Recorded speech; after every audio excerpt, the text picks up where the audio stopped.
to Out of the Box Radio with me, your host, Christine Glasdale. Out of the Box Radio is a weekly podcast of audible ear candy dedicated to bringing a fresh perspective on this thing that we call life. And each and every week, we're going to be diving into the topics that matter most with lively conversations on issues such as health, wellness, and transformational healing, all with the goal of creating a better world and becoming a happier human being. I will be your tour guide for this epic adventure, and each and every week we're going to be embarking on a journey with the ultimate goal being transformation to our highest potential. And now, let's get out of the box.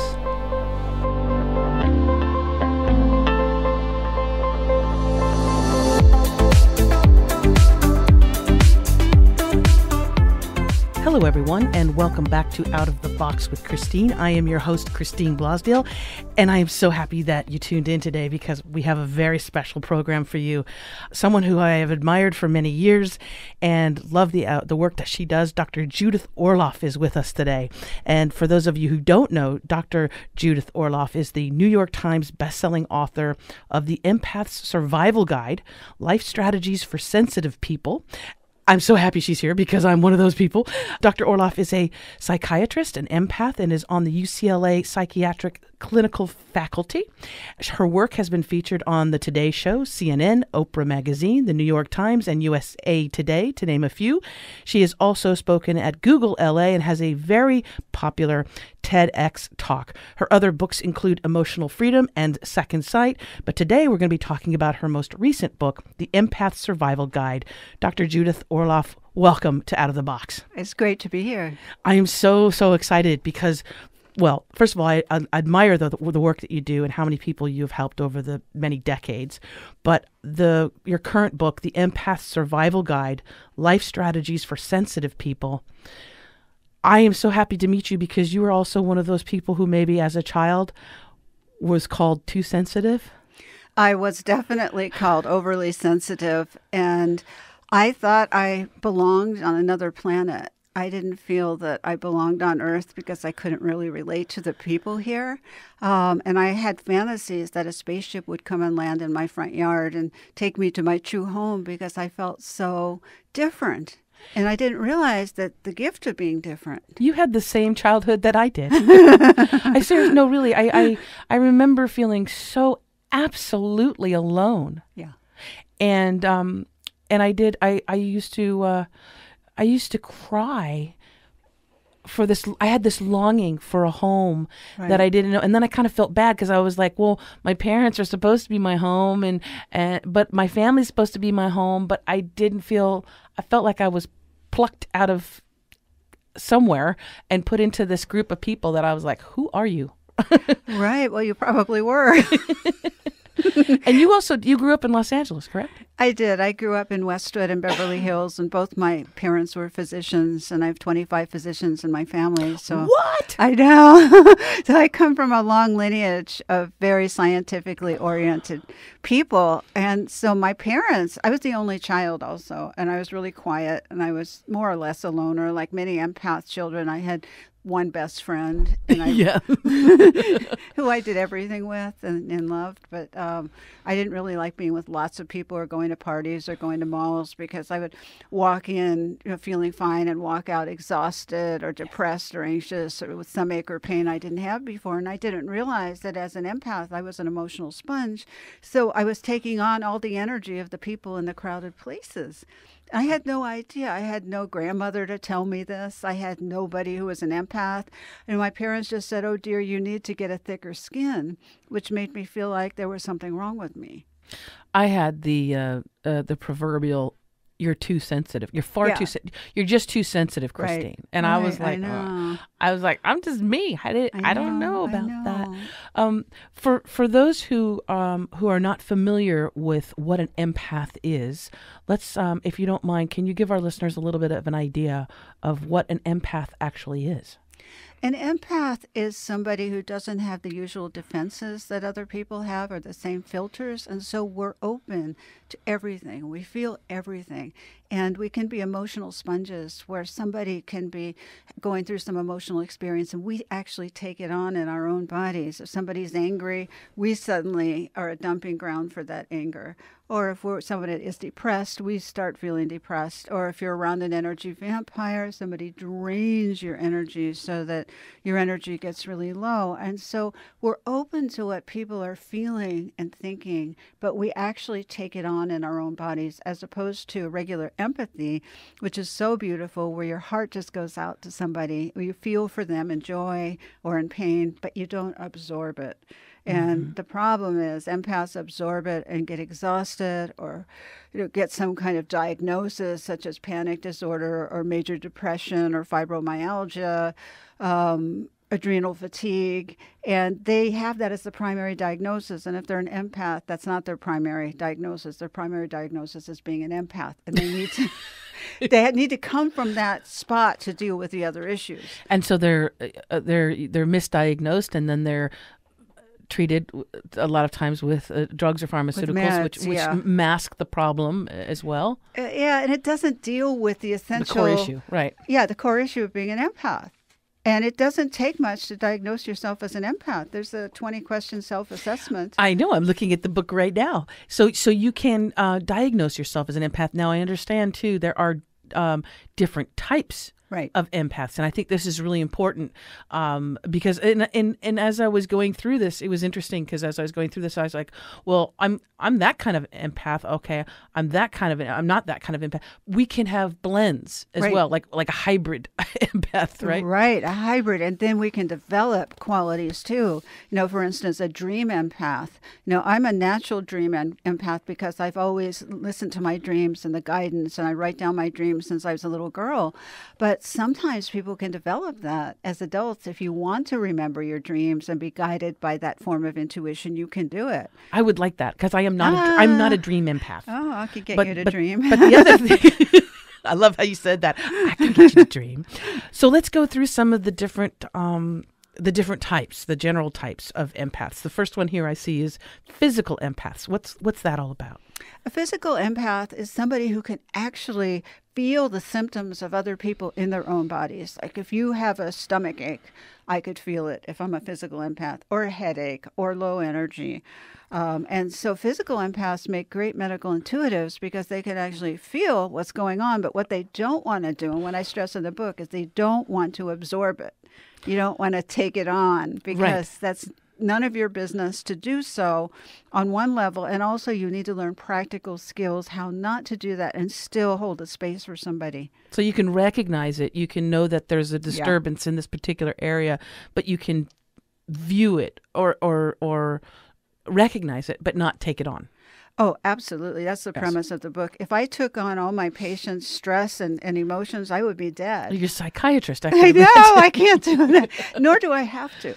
Yes. I can hold the space and be compassionate and feel what's going on without taking it on. And that's the basic skill set that empaths need to learn. And that's why I wrote the Empath Survival Guide, to help them not absorb, but yet benefit from all the incredible gifts, the sensitivity, the passion, the creativity, the ability to read other people and help them and tune into nature and know the secrets of the universe and, all kinds of connections to the invisible world that all we kinds can't of yummy see. stuff. Yummy, wonderful stuff. Oh, I love that. And that's something that is so needed right now too, isn't it? So let's go on with other types of empaths. Now, the emotional empath, this is interesting as well. This is when, if you're an empath, an emotional empath, you pick up other people's emotions. So that could be if somebody's depressed or sad, you also feel that as well? You do. Or you might have an emotional hangover where you go out to a gathering of some sort and you're talking to somebody who's very anxious. Anxiety is one thing that really skips into empaths, and it really goes into their body. Oh, that's what I'm one of those people, emotional empaths. Yeah. It's pretty common. You know, if you're an empath, most people are emotional empaths. Some are physical empaths. But if someone's anxiety, like for instance, my mother was very, very anxious, and I was an empath child, and so I would sit with her, and she wanted me to hold her hand. And so I wanted to help her, but I hated sitting there, and I took on, you know, a lot of her anxieties. So as an adult, part of my healing has been cutting the bond with my mother's anxiety, so I don't carry it around. Beautiful. Because I don't want it. No, you don't need that. No. You're busy. I don't need it. You got enough things going on. You're a best-selling author. And now intuitive empaths. Now this is I saw this and I'm like, ding, ding, ding, ding. Okay, so what the intuitive empath, now you write in your book, The Empath's Survival Guide, you experience extraordinary perceptions such as heightened intuition, telepathy, messages in dreams, animal and plant communication, as well as contact with the other side. Do tell about the intuitive empath. Yes, well, empaths often have a highly developed intuition, or if it's not developed, they could learn to develop it. And I encourage everyone to develop your intuition. And that's the still small voice inside that tells you the truth about things. It's not your mind. It's not your brain. It's your body's wisdom. It's the connection that you have to a force larger than yourself that can flow through you. And for me, that's the spiritual component of being an empath. And it's so rewarding to develop it. And there are different types of intuitive empaths. Some types are animal empaths who communicate with animals and feel a communion, sometimes even more than with people, you know, with their dogs or their cats or the creatures of the wild. You know, whatever creatures, you feel a connection to them. And you can hear their thoughts and feel their hearts. And many of these empaths go into animal rescue. And it's just a natural expansion of their empath selves to, you know, embrace the world of the creatures and the animals.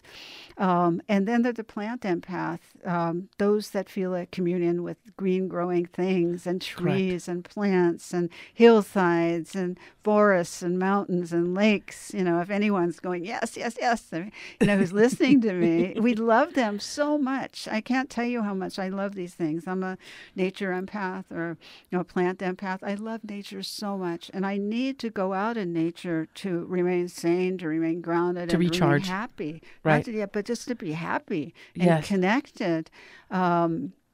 Actually, my partner used to be a wilderness guide, so he takes me out off the trail. Oh, you know? You must love that.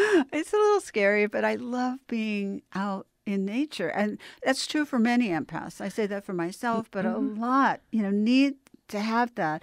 I have an empath support group on Facebook, and they just had a post. It was so interesting. What would be the perfect house for empaths?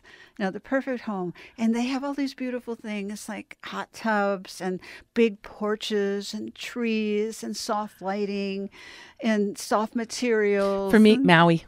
And Maui, Hawaii. Oh, me too. Well, because it's the heart chakra too, right? You feel it when you're there. I feel such freedom there. And when you go in the water, you don't go into shock. No, you don't.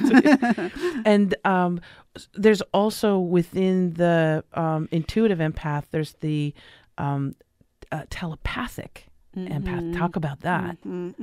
Well, you're open to other people's thoughts, what they're thinking and feeling. And when you're with somebody, if you just keep an open, relaxed connection with them, sometimes they're telepathic empaths who get the information when they're just standing next to you.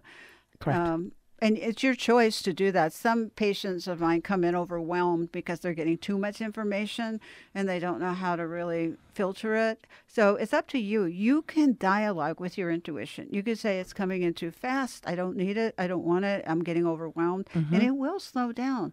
It's like something very real inside yourself that you can dialogue with. It's not just something that happens to you. So part of becoming an empowered empath is really owning your intuition, seeing what you instinctively connect to: animals, plants, dreams, earth, telepathic, precognitive, which is knowing the future. Sometimes you might get a dream about the future. Then what do you do with it? You know? That's what I've with the precognitive. What I will do is, if I'm talking to someone, I'll see something. I don't even know if it's something that's in the future or if it's an alternate reality if it's something that is like a suggestion, but I will see something like I have clients that I work with, and I do work with them doing product development and branding and marketing with them, and I will see a book that they haven't written. I'll know pretty much the title of the book. I'll see the picture of it, or if it's a product, Wow. I'll see what the product is. I'll know what the name is. I'll see it being used. So I'm able to use those intuitive, empathic skills in my day-to-day work, as well as doing interviews, doing broadcast journalism at a radio station or doing the podcast.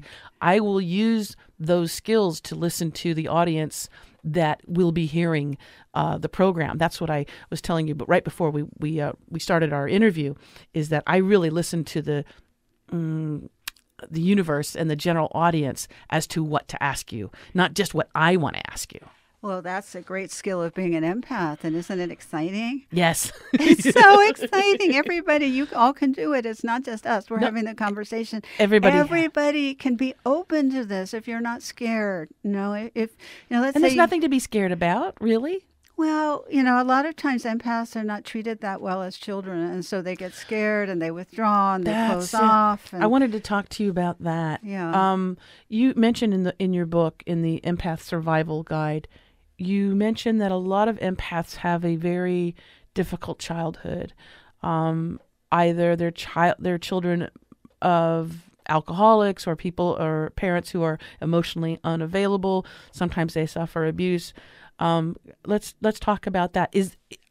Are empaths created from their childhood experiences, or does it just seem that empaths we're put into these family structures where we get that kind of early relationship with our parents?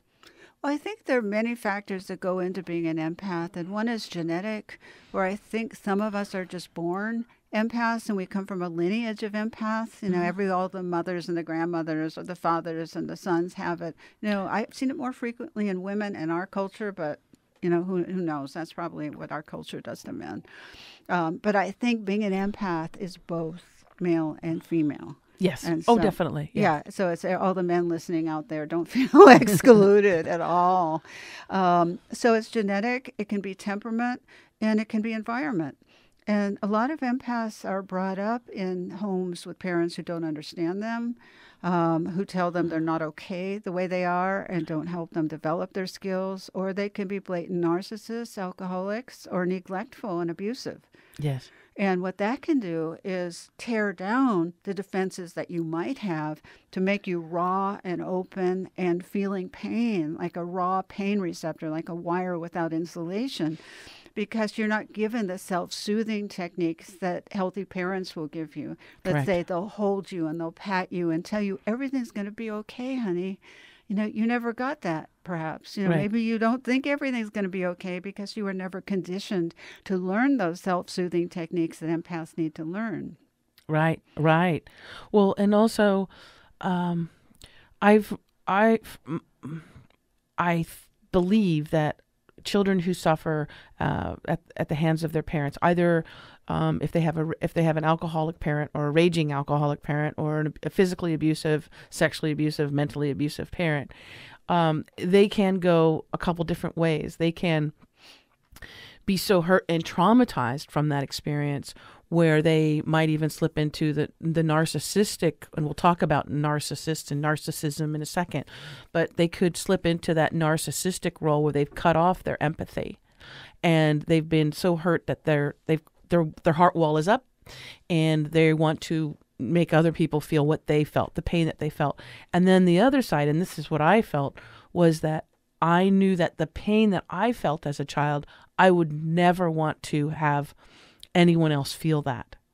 And I think as many empaths are who have maybe rough childhoods, tough beginnings, we go out into the world wanting to help and soothe those people that are hurting. Right. And we're also a little bit more forgiving when people misbehave, aren't we? Because I think we understand sometimes, or we try and understand where they're coming from. We are more forgiving, and empaths often go into the helping professions. They become coaches, healers, nurses, doctors, massage therapists, physical therapists. But the skill that we empaths need to learn is learning to set boundaries too, because empaths tend to overhelp. Yes, boundaries. Boundaries, healthy boundaries that are said very quickly. No, I'm sorry, I can't go out tonight because I'm tired. Yes. No, I'm sorry I disappointed you. I love you. You're my friend. No, but I can't go out. Yes. Very short, little snippets instead of explaining, over-explaining, or trying to make big excuses. Learning what to say as an empath to basically take care of yourself, practice self-care. We empaths like to stay home a lot, don't we? We do. We love our homes. We love our bathtubs. There's nothing more exciting. People go, oh, it's Friday night. You going out? You going cry? I'm like, no, I'm so excited it's the weekend because I actually get to read, get to read Judith Orloff book, or I get to, meditate. I find that it is exhausting sometimes being out in the world. And so we do need to have that self-care. If it's taking a bath, Epsom salt, or going by the ocean, taking that time for us. Quiet time. Empaths need quiet time. Yeah. If you're going all the time, you'll go on sensory overload. And chronic sensory overload increases cortisol and adrenaline, the stress hormones. And then you might have a diagnosis such as fibromyalgia or chronic fatigue because your stress hormones are burning you out. Yes. And so learning to switch that process and learning to, let's say, meditate for 3 minutes. This is something I do throughout the day. Just taking a few breaths, focusing on your heart and the loving kindness within you, or holding an image that's very peaceful, like the ocean or flowers, something that doesn't involve conflict, and to just feel that and breathe and center and reconnect to yourself, which is your higher self inside. Correct. It's not the self that's just out doing and being. It's who you really are inside. And learn to calm yourself down and connect to the love within, for just 3 minutes. It's doable for just 3 minutes. I do this in between patients. I do this throughout the day. If I notice I'm starting to get... That's really... No, I love that because you don't have to do a full 20-minute or half-hour or hour-long meditation. If you don't have the time, you can do even just a 3-minute one. Just go in quickly. It's a training process to learn how to go in quickly, recenter yourself, then go back to your life. If you're a busy person, you need to learn how to center yourself. You can't just go from one thing to the next and be an empath and not expect something to happen with your health. Exactly. And one thing that I love about the book too is you talk about making sure that that it's okay to excuse yourself from situations. It's okay to say, I don't feel comfortable, here. I remember several years ago, many, probably a decade or two ago, I was at someone's house, and it was a gentleman who was very angry. His energy was extremely heavy and dark. And I don't know if he had taken drugs, or if that was just his personality, but I literally could feel a very dark substance sort of like crawling toward me from his being. And I just did not, I could not physically be in that space. Right. And I literally just said, I'm sorry, but I have to go. Right. Good. And I didn't explain it or anything like that. I said, That's amazing. I'm sorry, I've just got to go. Right. Because it was so overwhelming. Yeah, it's so so negative. Yucky, yeah. It was icky. Yeah. It was like a gooey, icky. Right. I know. I don't know what that is. What is that? What is that, Judith? Oh, it's somebody's dark side. Oh, it's their dark It gooey is, and we all side. have our dark, gooey, icky sides. Yeah. But the great thing about being an empath is you learn to be more conscious of what's running through you.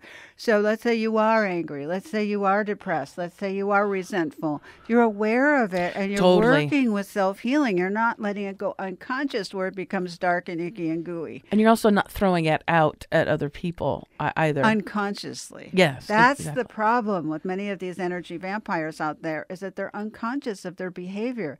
But the minute you awaken as an empath, and you say, okay, I am an empath. I fulfill this criteria. And this is how I'm going to work with myself and my own healing. As I awaken, I'm going to be aware of my emotional triggers. I'm going to be aware of my wounds, because when I heal myself, I don't absorb that issue from other people. Right. And that's liberating. Yes, it is. Oh, it's so liberating. It might be unpleasant for you, somebody else's anger, but it doesn't go right into your gut like a sword, with a horrible wound. And it is really helpful when you're cognizant of, first of all, that you're an empath, and of how you absorb how we all absorb people's energies. Okay, empath or not. But I really love it when somebody triggers you or tries to trigger you, and you go, oh, I know it's not a trap, but it's like, oh, I see what it is. It's like, come a little closer to this trigger. I'm going to trigger you or try and trigger you. And it's so wonderful when you see the trigger and you go, oh, not like, what's the saying? Not today, Satan. Right.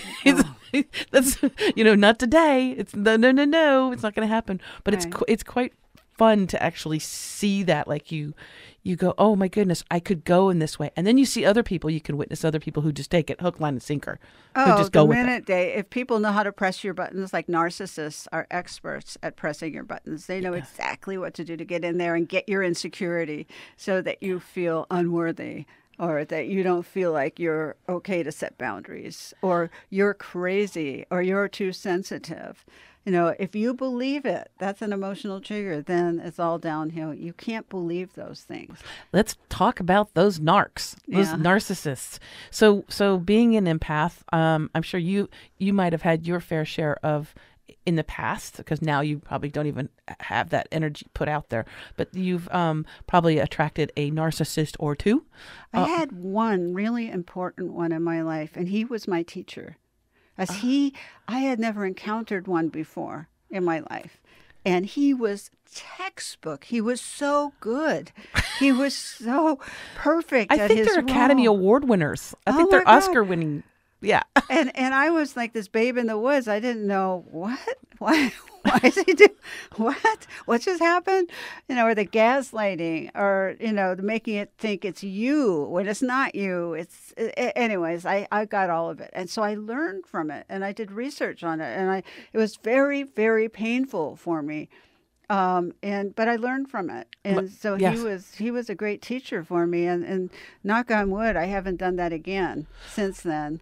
For our listeners who don't know what a narcissist is, and you being a psychiatrist, you could probably tell us, what is a narcissist? A narcissist is somebody who has empathy deficient disorder. Mm-hmm. And what that means is that they're not capable of feeling empathy as we know it. And let that sink in, because a lot of empaths can't get what a narcissist is, because their hearts are so big. Does that go along the lines of sociopathic, or? Yeah, it can be a sociopath. And there's different levels of narcissism, because we all have narcissistic, the ability or the tendency, right? But there's a low level narcissism that we might have within us, and then there's, straight off the charts, absolutely zero empathy. So those are the people that actually, they seek out empaths, or they seek out people that they can hurt? Have power over. To have power over. It's power motivated. And my understanding is that a great deal of narcissists,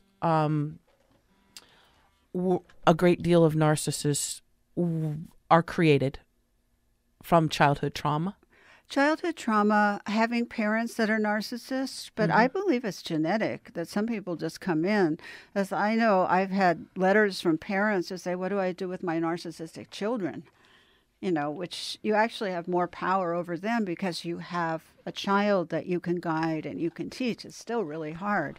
But if somebody narcissists don't often have a conscience. So if you're hurt, they don't really care. They don't. No, and that's so hard for empaths to get. And I hope everyone listening can get this, because you're an empath. You don't get this because you're not like that. But there are people who are different than you. And I talk about in the book the toxic attraction between narcissists and empaths. Narcissists will flock to you because you're open, you're loving, you're good, you want to help them heal, you want to take them on as a project, you want to do everything for them, and through your love you can heal them. At least that's what you think. And I'm so sorry to tell you this, but it doesn't work that way. Yeah, there's no Narcs Anonymous. I wish there was, but narcissists don't think there's something to deal with. They don't think there's anything wrong with them. You're the problem. Everybody else is the problem, right? But I want everyone to get this. This is hard, I know. Because let's say you fall in love. Let's say you haven't been with someone for a long time. And let's say you meet this incredible person who just blows you away because you feel this soulmate attraction with them. And yet, you still wonder if they're a narcissist. If you're ever in that situation, provoke a conflict. Do something that doesn't go along with their plan. Do something that they don't agree with. And if they're a narcissist, they will probably show their true colors, where they become cold, withholding, punishing, critical, ignoring, silent treatment, gaslight, whatever, right. Not returning your calls. Right. So just do that. Or speaking ill about you to others. Or speaking ill about you, and you giving your heart to them and them not tending to it nicely and lovingly. So please provoke a conflict, no matter how in love you think you are. Well, and with narcissists too, they have the ability to find out what your weaknesses are. Yes, they are. Your Achilles heel, whatever it is. Your body image, or your you have an affliction against a particular thing. Maybe a trauma happened to you. They use that to hurt, to inflict pain. Well, they do, because they want to have power over you. And if you're doubting yourself, if you're having low self-esteem and you're thinking you're not really worthwhile, then you'll become kind of passive and submissive to them, basically. Correct. Where they will dominate you. They will, want to take charge of you and make you 2 inches tall so they could be the one in charge. So watch out for that, empaths and everybody.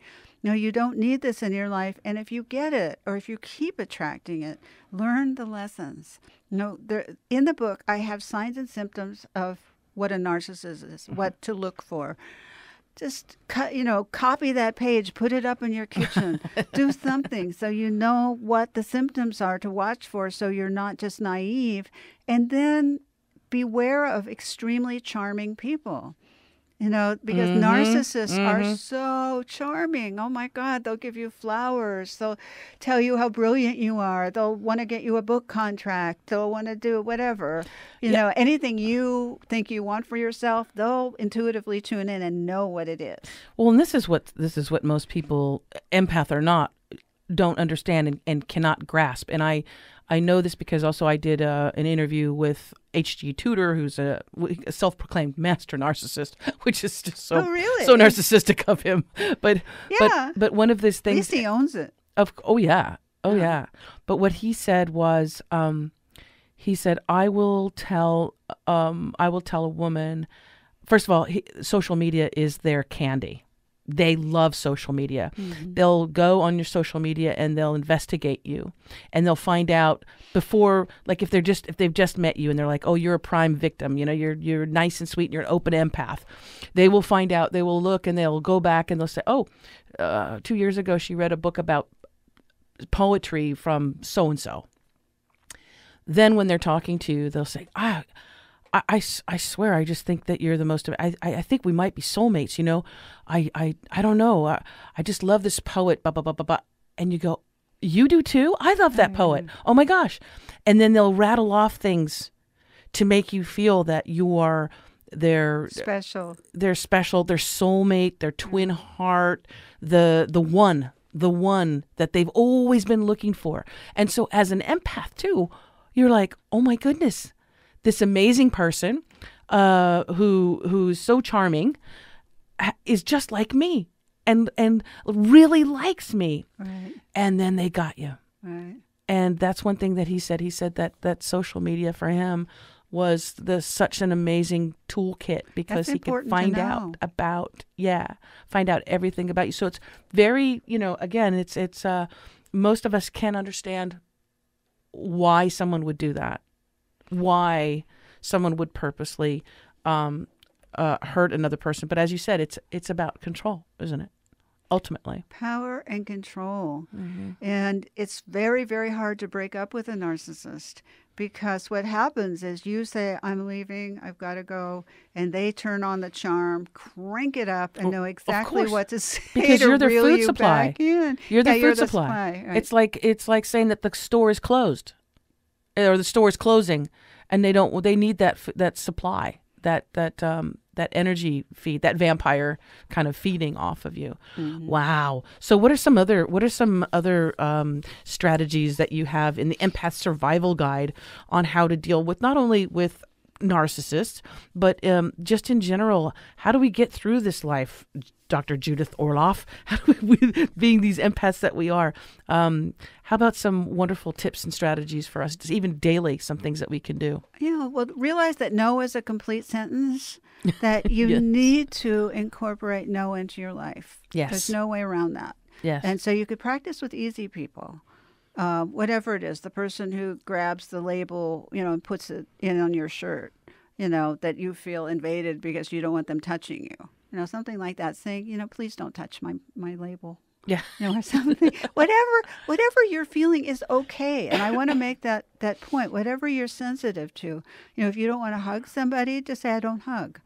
If you don't want to shake hands with someone, say, I don't shake hands. Right. But you say it lovingly, and you say it matter-of-factly, and you say it shortly. So you must learn to set boundaries, loving boundaries, and that might take some time with, relatives are the hardest. And your mother, I found the mothers and fathers are the hardest. Yeah. So you don't start with them. So you practice setting boundaries with your friends, and just saying, no, I just don't feel like going out tonight. And really, learning to take your own car places is very useful, so you don't get stuck somewhere. Oh, yeah. I'm a loner. I'm in the car. I'm usually by myself because you don't know if you'll feel uncomfortable in the situation too, and you want to be able to have that ability to check out if you need to. Exactly. And so give yourself permission to drive alone, I tell my friends, if I do drive with them, that I usually only stay an hour and a half or 2 hours, and then I'm out of there, as I'm usually filled up by then and I want to go home. I mean, I could have a great time for that short period of time. I don't stick around for 5 hours chatting usually. Well, and that's because also the empaths, and I learned this from the book as well, we as human beings have an energy field about us, right? And it extends from our body, sometimes a few inches, sometimes a few feet. So if you're at a party or a concert, right, where there's all this energy, plus all the cell phones. I'm sorry, but there's also, everybody's got a cell phone. And so you have that energy amplified, whatever that energy is, the EMF, but you have all of their personal energy intermingling with yours, and that can become quite exhausting for an empath as well. It can be, and don't tell yourself there's something wrong with you because you feel exhausted by it. No. Yeah. No, but I know people do that. They try and do it because they want to, go out with their friends to a, let's say a football game. That's, I couldn't imagine going. I wouldn't want to go, but I could understand why people go. Right. It's not my thing because of all the people and the crowds, or crowds are exhausting for empaths. Give yourself permission to be you. You're not neurotic. You're not crazy. Begin to practice self-care and really be honest with what are your authentic needs. What are your relationship needs? For instance, I've been in a relationship for about 5 years, and I'm living with somebody, which, I haven't lived with anyone, since the 90s. So, it's quite an experiment for me living with someone, but I have to express my needs. I never expressed my empath needs in relationship before. So I would be in a relationship for maybe at the most 2.5 years, and then I'd bolt because I was so overwhelmed and I just needed to be alone. Right. And then inevitably I would be alone, and gradually I get lonely, and then I want to look for a soulmate again. So it was that process. Right. But as an empath, you need to express your authentic needs to your partner. For instance, sleeping alone. Empaths sometimes like to sleep in their own beds. Not all the time, or maybe all the time. Mm-hmm. You have to allow yourself that, because some empaths don't like mixing energy, at night with somebody, especially if their partner is angry or going through a rough time. You don't want to pick it up when you're sleeping. Oh, yeah, no. If your partner's angry, you don't want to be next to that. Yeah, Yeah. so if possible, have a comfortable couch or have another bedroom or a mattress somewhere. So you can have this conversation with your partner about sleeping, because sometimes empaths don't get into relationships because they just have never been able to bring it up. It's just such a touchy subject. Oh, that's sad though, because there's so much wonderfulness that you can experience from that. If you withhold being in a relationship because you're worried about expressing yourself that way. I find with my wife, I'm able to, because I am, I guess, telepath. I can feel energy, Yeah. and she knows that I'll express myself if I feel something. If I feel a change in the force, if I feel something, I'll have to say something. I can't just go, oh yeah, everything's great. Wonderful. Right. I have to say something. And the wonderful part about it is that she actually appreciates that, and sees who I am and holds that sensitivity that I have, holds that very dearly. And so, I mean, That's I'm, beautiful. yeah, I've finally found her. I'm, in my mid 50s, and I finally found my secret. But it's being in that relationship where you can say what you're feeling, what your needs are, absolutely important. So important. And if you say it nicely and you say it lovingly, then the other person has a better chance of understanding it. But sometimes they feel it's them or they're doing something wrong, and you have to tell them no. But you have to just be able to state it, and state it in a loving way, and vice versa. If she needs to have her space, Right. It's always best to for her to just tell me and say, I need my space. I'm overwhelmed. I'm tired or whatever. And then it's like, oh, no problem, babe. And you still have that. Right. You still have that cord, that connection. Yeah. So we're never ever, when you love someone, when your hearts are connected, you're never ever really separated. You always have that connection, even if you're not talking to each other for a bit. You're giving each other that space. So, Well, what's helpful is a keep out sign. So we have keep out signs in our various places that we go in the house. you have a keep out sign, Absolutely. like on a door, like so. If you're, Yeah. look at her. Yes, it's wonderful. So it's like a do not disturb sign. Right. Do not disturb. Yeah. Or I do not want to be disturbed Yes. at this point.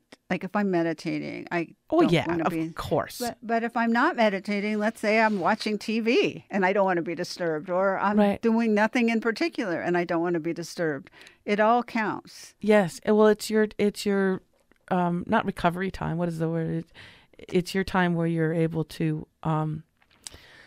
recharge, replenish, recharge. And be nonverbal. Sometimes I don't want to talk. Oh, yes. And isn't it funny because I make my living talking, but one of the things that I love more than anything is to not talk. Right. The power of silence. I really love it. I really, really love. I Yeah. love not talking. That's why when the phone rings, I just look at it. And go, first of all, if there's a number I don't recognize, I'm like, ha ha ha! You think I'm picking you up? You don't pick up the phone, do you? When there's a number you don't recognize, or do you? I don't usually talk on the phone very much. I hate talking on the phone too. I know. Only I'll talk to my wife and my mother. Yeah. Everybody else, they can leave a message. And I'll talk to you when it's right for me. Right, exactly. But as we're talking, I want empaths to know you can do this too, and it's fine. This is healthy boundary setting. You're not doing it because you don't love your friends. Exactly. You're doing it to take care of yourself, and it's absolutely fine. This conversation is a healthy one to have with people you know. As if you keep yourself a secret, and you don't tell anybody, what your needs are, it's going to be pretty painful. You'll be doing all these things that feel uncomfortable to you, like going to crowded parties and staying till 2 a.m, and you're just tired. You want to go home and be quiet. Right. It's okay to go for an hour. It's okay. Whatever you need. Yes. I'd like you to make that okay for yourself and not talk yourself out of it. Right. So I hope this conversation can set you free. I like that. I like doing that. What about some things because the book, the Empath's Survival Guide, which is Life Strategies for Sensitive People, can you give us a little idea of some of the things that you do? I know you said you like to get out to nature, but are there little things that you like, that you like to eat, that you like to make sure that you incorporate in your wellness?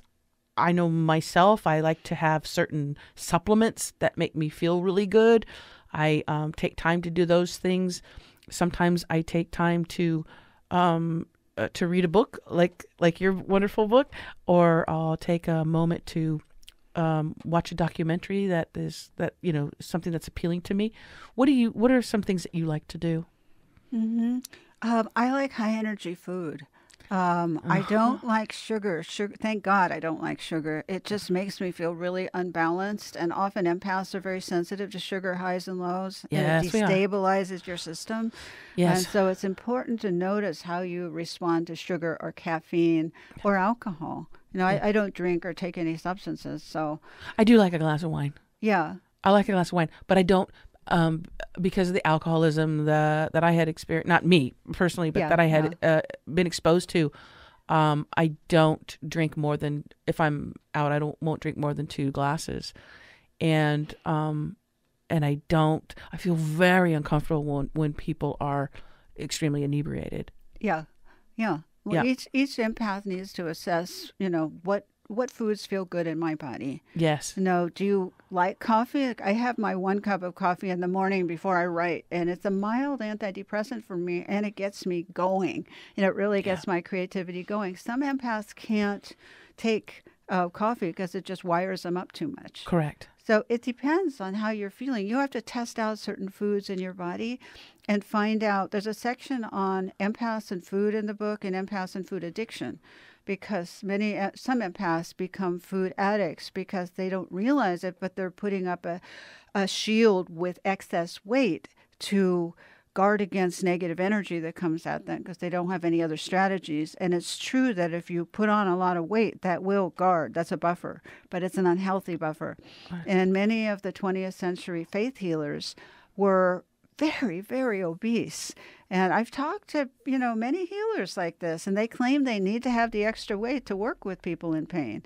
And I'm here to say that you don't need it. You can learn other strategies, such as shielding. Yeah. Put up the bubble. I put up my hand. Put up your hand. Talk to the hand. Energy. Exactly. Talk to the hand. Get into your own power where you don't have to use substances to either numb yourself out or put on extra weight to buffer yourself. Yeah, because that's not healthy for you. It isn't healthy. No. It's not healthy, but it works, unfortunately. Right. It works. And you don't need all that fat to protect yourself.